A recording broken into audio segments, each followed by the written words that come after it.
23 जुलै हा इतिहासातील खरंच महत्वाचा दिवस आहे। या दिवशी दोन अतिशय महान व्यक्तिमत्व लोकमान्य बाळ गंगाधर टिळक आणि चंद्रशेखर आझाद या दोन महान स्वातंत्र्य सैनिकांचा जन्मदिवस। काही महत्वाच्या ऐतिहासिक घटना। 23 जुलै 1927 मुंबई रेडिओ क्लबने भारतात पहिल्यांदा अधिकृत रेडिओ प्रसारण सुरू केले।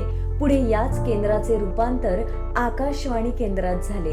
1986 जगात सर्वात प्रथम तयार केलेल्या हेपेटायटिस बी या आजारावरील लसीच्या वापरास अधिकृत परवानगी मिळाली। 1995 हेल बॉब या प्रसिद्ध धूमकेतूचा शोध लागला, जो नंतर उघड्या डोळ्यांनी पृथ्वीवरून स्पष्ट दिसला।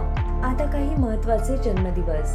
भारतीय स्वातंत्र्य चळवळीचे प्रमुख नेते जहालमतवादी स्वराज्य हा माझा जन्मसिद्ध हक्क आहे अशी गर्जना करणारे लोकमान्य बाळ गंगाधर टिळक यांचा आज जन्मदिवस। भारताचे थोर क्रांतिकारक चंद्रशेखर आझाद यांचा देखील आज जन्मदिवस। प्रसिद्ध अभिनेते आणि मानसोपचार तज्ञ डॉक्टर मोहन आगाशे यांचा आज जन्मदिवस। अशीच महत्वाची आणि इंटरेस्टिंग माहिती जाणून घेण्यासाठी डीप इन्फिनिटी चॅनलला आत्ताच लाईक, शेअर आणि सबस्क्राईब करा।